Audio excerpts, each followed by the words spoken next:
নমস্কার। People's voice নিউজে আপনাদের সবাইকে স্বাগত। সংঘাতে ক্ষেত্র আরো চওড়া হলো। বুধবার বাংলাদেশের সেনাপ্রধান ওয়াকারুজ্জামান স্পষ্ট ভাষায় জানিয়ে দিলেন যে ডিসেম্বরের মধ্যে নির্বাচন সম্পন্ন করতে হবে। শুধুমাত্র ডিসেম্বরের মধ্যে নির্বাচন সম্পন্ন করা নয়, ওয়াকারুজ্জামান কিন্তু প্রশ্ন তুলেছেন, অ্যাট অল যে অন্তর্বর্তী সরকার তারা কি সংস্কার করতে পারে, যেভাবে দিনের পর দিন সংস্কার বলে যেটা করা হচ্ছে, সেটা ওনার কথা মতো যেটা সংস্কার করতে হলে যে তার কি সাংবিধানিক বৈধতা নিয়ে তিনি প্রশ্ন তুলেছেন। একই সঙ্গে তিনি মায়ানমারের রাখাইন প্রদেশের সঙ্গে যে মানবিক করিডোর বাংলাদেশের মধ্যে দিয়ে যাওয়ার কথা হচ্ছে সেটা নিয়েও বলেছেন নির্বাচিত সরকার সেটা ঠিক করবে, সবার সঙ্গে কথা বলে ঐক্যমতের ভিত্তিতে ঠিক হবে। এই অবস্থায় যেটা দেখা যাচ্ছে, সত্যি কি ভোট সম্ভব, বা ভোট করার জন্য এটাও কোনো ইচ্ছা আছে এই অন্তর্বর্তী সরকারের প্রধান উপদেষ্টা মোহাম্মদ ইউনূসের? কোথায় যাচ্ছে সেনাবাহিনী এবং এই অন্তর্বর্তী সরকারের সম্পর্ক? আজ আমরা এই নিয়ে কথা বলবো অধ্যাপক এবং আন্তর্জাতিক সম্পর্ক বিশেষজ্ঞ রাজাগোপাল চৌধুরী চক্রবর্তীর সঙ্গে। রাজাদা, স্বাগত। হ্যাঁ, স্বাগত। রাজাদা, আপনি কিভাবে দেখছেন কালকে যে সেনাপ্রধান যে ভাষণ দিলেন ক্যান্টনমেন্টে, তাদের সেনা কর্তাদের যে কথা বললেন, আপনি কিভাবে দেখছেন তার এই বক্তব্যকে?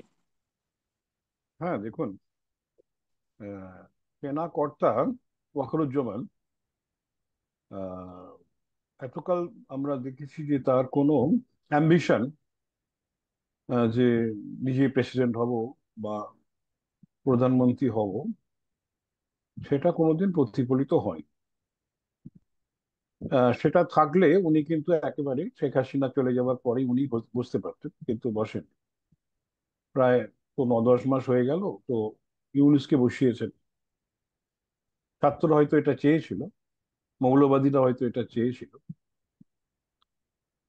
উনি কিছুদিন বসিয়ে পরে সেটা তাদের সরার চেষ্টা করতে পারতেন, কিন্তু করেন অনেকটাই। কিন্তু ইউনূস দেখা যাচ্ছে যে তার ব্যক্তিগত যে অ্যাম্বিশন, সেটাকে ফুলফিল করার জন্য বেশ শক্তপোক্ত হয়েছেন। এবং উনি মনে করছেন যে আমেরিকার সঙ্গেও সম্পর্ক থাকা খুব জরুরি। তার জন্য ইলন মাস্কের স্টারলিংকের সঙ্গে উনি সম্পর্ক গড়েছেন এবং সেখানে স্টারলিংকে ইন্টারনেটের পারমিশন দিয়েছেন ইংল্যান্ড, আমাদের বাংলাদেশে। সেখান থেকেই যাত্রা শুরু করার চেষ্টা করছেন। এবং আপনি যেটা বললেন যে করিডর, রাখাইন করিডর বা চট্টগ্রাম করিডর, সেটার মূল লক্ষ্য হচ্ছে যে আপনার আহ, রাখাইন প্রদেশ বার্মার সঙ্গে উম, চলাচলের সুবিধে অ্যাকচুয়ালি সেখানে হিউম্যানিটেরিয়ান নাম বলা হলো, সেটা কিন্তু মূলত যারা রাখাইন যে আর্মি, তো তার সঙ্গে যোগাযোগ রাখা। এবং আমেরিকাও চাইছে এই রাখাইন আর্মির সঙ্গে যোগাযোগ রাখতে, কেননা মিলিটারি জুনতা কাঠমান্ডাও যাকে বলে, দেশের যে মিলিটারি শাসক, তারা পুরোপুরি ভাবে আহ চাইনিজ কন্ট্রোলে এসে গেছেন। চায়নার সেখানে অবারিত দ্বার, যখন যে কোনো জায়গায় নৌ, ল্যান্ড, সি দিয়ে ঢুকতে হ্যাঁ, এয়ার দিয়ে ঢুকতে পারে। কিন্তু আমেরিকার কোনো কর্তৃত্ব সেখানে নেই। সে সেন্ট মার্টিন চেয়েছিল একটা শাসিনার সময়, সেটা পাইনি যখন।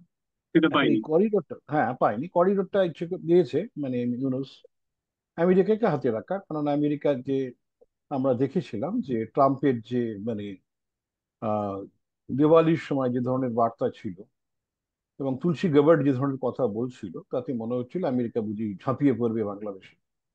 সেটা যাতে না হয় অত্যন্ত সুকৌশল ভাবে তিনি ইনভলভ করিয়েছেন আহ আমেরিকাকে। আমেরিকার এখন মোটামুটি মনে হচ্ছে খুব ক্লোজ অ্যালাই হচ্ছে বাংলাদেশ। বাংলাদেশ পাকিস্তান এর দুটোই জানে এদের একটা স্ট্র্যাটেজিক অবস্থান রয়েছে, এবং এরা নিজের দেশকে ভাড়া দেয়। এদের কোনো আদর্শ বলে কিছু নেই এদের। এরা যখন যেখানে সুবিধা হবে ভাড়া দিয়ে রোজগার করে, মানে পাকিস্তানও তাই করেছে।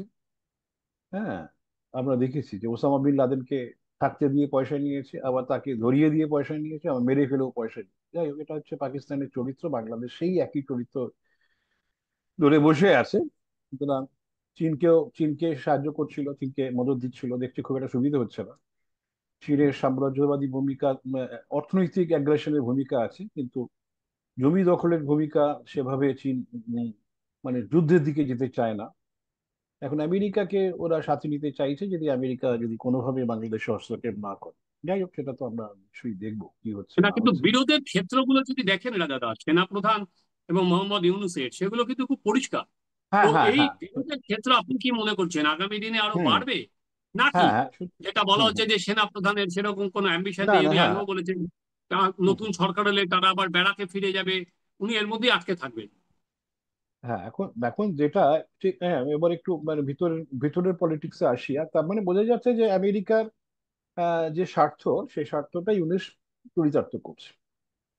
এবং সেই জায়গায় দাঁড়িয়ে আর্মির একজন জেনারেল রয়েছেন, যাকে সেকেন্ড ইন কমান্ড, যিনি, তার নামটা আমার মনে পড়ছে না। আহ, সে ইউনুসের খুব কাছের হয়ে গেছে, বুঝেছেন। এখন আহ, ইউনুস তাকে ব্যবহার করতে চাইছে, আমেরিকা বা বেশ কয়েকবার আমেরিকায় তাকে পাঠিয়েছে, আমেরিকার সঙ্গে তার যোগাযোগ রয়েছে, বুঝেছে, হ্যাঁ। তার নামটা আমি মনে পড়লে বলছি। কামালুজ্জামান বা এরকম কিছু নাম। তাকে হুম। কিন্তু ইউনুস কিন্তু নিজের তার হ্যাঁ, বুঝেছেন। এখন পুরোপুরি ভরসা তার উপর রাখছেন হয়তো। হ্যাঁ, এরকম ওয়াকারকে এরকম সরিয়ে। আসছে যে সেনা প্রধানের নিরাপত্তা বাড়ানো হয়েছে, এর মধ্যখানে ঠিক ছিল এই মিটিংটা হ্যাঁ, মঙ্গলবার করা হবে ক্যান্টনমেন্টে, সেখানে হয়নি। ফলে আর হ্যাঁ। কি সেনা প্রধানকে আমি আসছি। সরানো হতে পারে, এই হ্যাঁ, একটা হ্যাঁ, খবরও সেনাপ্রধান। কিন্তু ভেসে বেড়াচ্ছে। হ্যাঁ, বলছি সেনাপ্রধানকে সরানোর ব্যাপারটা খুব মানে, সেনাপ্রধান এত রেগে গেলেন কেন? তাকে সরানোর ব্যাপারটা যখন বুঝতে পারছেন কেউ সরাচ্ছে, তখনই খচে গেছেন, না রেগে গেছেন। এখন সে তো ওই ভাবছে আমি ইউনুসকে সাপোর্ট দিয়ে গেলাম, সে কিছু করলো না। এখন যাকে নিয়ে এসে সে একেবারে দিয়েছেন, এবং আরেকজন করেছেন, যে অ্যাডভাইসার করেছে বোধহয়, খালিলুর রহমান বোধহয় তার নাম। হ্যাঁ, সেও আমেরিকান সিটিজেন, তাকে কিন্তু মানে অ্যাডভাইসার করে নিয়ে এসছে, এসব চলছে। মানে আমেরিকার খুব কাছে আসার চেষ্টা করছে মানে বাংলাদেশ, সেটা একদম পরিষ্কার। হ্যাঁ। এখন এই জায়গায় দাঁড়িয়ে কিন্তু দেখবেন যে কিন্তু ওয়াকার কিন্তু মানে এই করিডোরের তীব্র নিন্দা করেছেন, অর্থাৎ সাহসটা দেখিয়েছেন আমেরিকার বিরুদ্ধে। এটা কিন্তু খেয়াল রাখতে হবে যে আমেরিকার হুম। যে এগিয়ে যাওয়াটা, সেটাকে উনি একদম পছন্দ করছেন না। এবং দেশবাসীকে অনেকটা বোঝাবার চেষ্টা করছেন একাত্তরের যে বিপ্লব, একাত্তরের যে হ্যাঁ আন্দোলন, তার গুরুত্ব মাহাত্ম্য এগুলো বোঝাবার চেষ্টা করছেন, এবং সেটাকে রক্ষা করতে হবে এটা বলছেন। এবং পাকিস্তান মানে বাংলা যে আমেরিকা কোনোদিন কিছু করেনি, সে তাকে কিভাবে রক্ষা করা হচ্ছে সেটা উনি বলার চেষ্টা করছেন। পাকিস্তান সম্বন্ধে খুব একটা কিছু বলেননি বটে, তবে ইউনুসকেও বলছেন যে নির্বাচন করতে হবে। এইটাই হচ্ছে ওনার নিজের গদিটা হ্যাঁ, টলমলে এবং যখন উনি হয়ে যখন গেছে। 18 মাস আগেও কিন্তু এই কথাই বলেছিলেন। হ্যাঁ, এটা প্রথম আচ্ছা। নয়, যখন বসেছিল তখনও বলেছিলেন ডিসেম্বরের মধ্যেই করতে হবে, এখনো তিনি ওই কথাটাই বলছেন। কিন্তু হ্যাঁ, এমনকি বিএনপিও কিন্তু ডিসেম্বরের মধ্যে নির্বাচন চাইছে। হ্যাঁ, হ্যাঁ, ডিসেম্বরে উনি তো মানে দেখুন, ইউনুস তো খুব, হ্যাঁ, ভালো রিফর্ম, ছোট রিফর্ম, হ্যাঁ, ভালো রিফর্ম হলে তো আর একটু বেশি সময় লাগবে, ছোট রিফর্ম বলে এই সময় লাগে। খুব চালাক লোক, নিজের হ্যাঁ ম্যান্ডেট ছাড়াই যে লোকটা শাসন করতে চায়, সেই তো কি ধরনের চালাক লোক সবাই আমরা জানি না অরূপদা, সেটা তো ঠিক আছে। এখন কেউ ওকে চ্যালেঞ্জ করেনি। বিএনপি ভাবছিল যদি ইলেকশন হয় তারা জিতে যাবে, কারণ আওয়ামী লীগ নেই। ঠিক আছে, এখন আওয়ামী লীগকে ব্যান করে দিয়েছে, ভাবছে যে তাদেরও সুবিধে। কিন্তু যেইটা উনি বলে দিলেন যে ইউনুস যেটা ওয়াকার যেটা বললেন যে ডিসেম্বরের মধ্যে নির্বাচন করতে হবে, এটা কিন্তু একেবারে ইউনুসকে কিন্তু কড়া কড়া বার্তা উনি দেবার চেষ্টা করলেন যে ইউনুসের প্রতি উনি কিন্তু আর খুব একটা কাছের নন। এবং ইউনুস যে ধরনের রিফর্ম করছেন, দেখুন যে ধরনের ছাত্রদের খ্যাপাচ্ছেন, তাতে কিন্তু প্রেসিডেন্ট পদটা বোধহয় যে কোনো দিন চলে যাওয়ার সম্ভাবনা আছে, বুঝেছেন। প্রেসিডেন্টকে সরিয়ে দিলে তাহলে হবে কি, যে আর কেউ ডিক্লারেশন করার জায়গায় কেউ নেই। খুব চালাকি করে এগোচ্ছে প্রেসিডেন্টকে সরিয়ে দিয়ে। এবং উনি হয়তো আরেকজনকে আর্মি জেনারেল করতে পারেন, এইসব চেষ্টা যখন চলছে, তখন কিন্তু একটা কড়া বার্তা দিয়েছেন ওয়াকার। এবং আমার ধারণা আহ, যদি একটু অ্যাম্বিশাস হতে পারতেন আমাদের ওয়াকার, তাহলে হয়তো এই মুহূর্তে রাষ্ট্রপতিকে দিয়ে একটা ইউনূসকে সরিয়ে দিয়ে নতুন কিছু করতেন। ইউনূসকে সরাবার হয়তো চেষ্টা করবেন যদি বিদেশি সহায়তা পাওয়া যায়। তাহলে কিন্তু ইউনূসকে উনি আর রাখবেন না, বুঝেছেন, ইউনূসকে সরিয়ে দেওয়ার চেষ্টা করবেন। কেননা যে সাপ ফনা তুলে তাকে সতর্ক থাকা দরকার। কেননা ওয়াকারকে সরিয়ে দেওয়ার যে বিরাট প্ল্যান করেছেন আমেরিকাকে সাথে নিয়ে, এটা পরিষ্কার। এখন সেইটাকে হুম। কিন্তু ওয়াকারকে জলাঞ্জলি দিতে হবে। তার জন্য ওয়াকারের অ্যাম্বিশন একটু বাড়াতে ফলে হবে। আপনি তার মানে এটা ঠিক যে কে কাকে আগে প্রত্যাঘাত করতে পারে, সেটাই কি, হ্যাঁ, তাই হ্যাঁ, তো? প্রত্যাঘাত দেখুন, প্রত্যাঘাত শুরু করে দিয়েছে না ইউনূস, বুঝে গেছে ওর হ্যাঁ, মৌলবাদী শাসন রাখতে গেলে ওয়াকার একমাত্রই লোক যে হচ্ছে যে বাধা। কিছুটা, হ্যাঁ, বাধা। ওয়াকারের ধর্মনিরপেক্ষতা, তার শিক্ষিত রুচি, মার্জিত রুচি খুব অন্তরায় হয়ে দাঁড়াচ্ছে। একই সঙ্গে যিনি প্রেসিডেন্ট আছে, নামগুলো আমার খুব খেয়াল থাকে না, তো উনিও খুব বাধা হয়ে দাঁড়াচ্ছেন। এই দুজনকে যদি কি করে সরানো যায় সেই চেষ্টাই কিন্তু ইউনূস চেষ্টা করছেন। এখন প্রেসিডেন্ট দেখা যাচ্ছে খুব একটা কিছু কিছু বলেন না। কিন্তু এই ওয়াকার কিন্তু এবারে কিন্তু সবাইকে ডেকেছেন, ঠিক আছে, ওনার সামনে আপনি যদি দেখেন যে গ্র্যান্ড দরবার বসিয়েছেন, তাতে হুম। তো না, আর্মি, এবং সবাই নেভি, এরকম সবাইকে সবাই এক ইউনিফর্মে, সুরে কিন্তু কথা বলেছেন। হ্যাঁ, আর কি, ইউনিফর্ম ওনার পরে চলে সেনাবাহিনীর এসছে। ওপর যে কর্তৃত্ব আছে, কর্তৃত্বটা যে আছে, সেটা উনি বুঝিয়ে দিয়েছেন। এবং এটা দেখুন, 15 বছর ধরে শেখ হাসিনা সেখানে রাজত্ব করছে, আর্মির উপরে বিরাট কমান্ড ছিল, ঠিক আছে।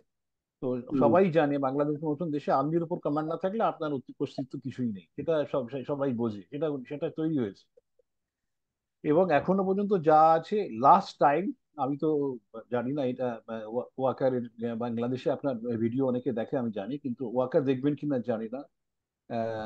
যদি আমি জানি আপনার ভক্ত অনেক আছে মানে বাংলাদেশে, যদি কেউ পৌঁছে দেয় ওয়াকারের, এটাই এখনই ইউনূসকে সরিয়ে দেওয়ার রাইট টাইম। তবে এটা করতে হুম। পারবেন যদি দেখা যায় যে কোনো বিদেশি সত্যি রয়েছে, তার সাহায্যে রয়েছে। এখন উনি চীনের সাহায্য নেবেন কিনা জানি না, কেননা চীন, হ্যাঁ, আমেরিকা চীনের একটা দ্বন্দ্ব রয়েছে। ভারত তো আমেরিকাকে সঠিক, আমেরিকার কথায় কি যে করে বসছে, নিজেই নিজেকে হারিয়ে ফেলছে। তাই ভারত কতটা কি করবে এই মুহূর্তে বলা মুশকিল। তো ওয়াকার কিন্তু এইটা বুঝে কিন্তু চীনের দিকে ছুটতে পারেন বলে আমার ধারণা। যাই হোক, হুম। ভবিষ্যৎই বলবে। ভারতকে আর কেউ খুব একটা রিলায়েবল এই হিসেবে আজকাল দেখছে না, বুঝেছেন। কেননা ভারতের কোনো স্বার্থ সেভাবে প্রতিবেশী দেশগুলোর উপর সেভাবে তৈরি হয়নি। এবং পাকিস্তান যুদ্ধ যে পথ থেকে সরে এসেছে হঠাৎ গিয়ে, হ্যাঁ, যুদ্ধের এখনো ফুল অডিট আমরা জানি না। আহ, পাকিস্তানকে শিক্ষা পেয়েছে এটুকু বোঝা যাচ্ছে, কিন্তু সুযোগ ছিল আরো বড় শিক্ষা দেওয়া, সেটা আমরা হারিয়েছি। অর্থাৎ ভারত কিন্তু খুব একটা কড়া মেজাজে দেশের ভেতরেও নেই, দেশের বাইরেও নেই। তাই না, খুব হুম। নরমপন্থী মনোভাব ভারতের রয়েছে সেইটা। এই জন্য ওয়াকার ভারতের ভরসায় থাকবেন বলে মনে হয় না। ভারতের যে আমলাতান্ত্রিক যে যারা ভারতের যে মন্ত্রীরা আছে, অধিকাংশই তো পুরোনো আমলা, এরা স্থিতিবস্থা বজায় রেখেই চলে, সেভাবেই প্রধানমন্ত্রীকে অ্যাডভাইস করে। তার ফলে যে এরা খুব একটা পরিবর্তনের দিকে যাবে বলে মনে হয় না। আপনি তাই মনে করছেন না ওয়াকার, ভারত কোনো অ্যাগ্রেসিভ ভূমিকা নেবে? না, এবার ভারতের কোনো ভূমিকা দেখা যাচ্ছে না। তার ফলে ওয়াকারকে এগোতে হলে কিছুটা চীনের সাপোর্ট হয়তো লাগতে পারে। এবং শেখ হাসিনা এতদিন ধরে পড়ে আছেন, আমি, হ্যাঁ, শেখ হাসিনারও কোনো ভূমিকা দেখতে পাচ্ছি না, বুঝেছেন। শেখ হাসিনাও যদি, আমি জানি না শেখ হাসিনা সেখানে ওয়াকারের সঙ্গে যোগাযোগ রাখছে কিনা, সে তার যেহেতু মিলিটারির উপরে তার কমান্ড আছে শেখ হাসিনা, কিন্তু ভারত খুব একটা তাকে খুব একটা সুরক্ষা ছাড়া আর কিছু দিয়েছে বলে মনে হচ্ছে না এই মুহূর্তে। তার ফলে শেখ যারা আমরা হাসিনার যখন যদি, ধরুন এই আলোচনা করছি, তখন বাংলাদেশে ঢাকাতেই কাকরাইল মসজিদের সামনে অবস্থান বিক্ষোভ হচ্ছে, রাতভর অবস্থান বিক্ষোভ কেন হচ্ছে?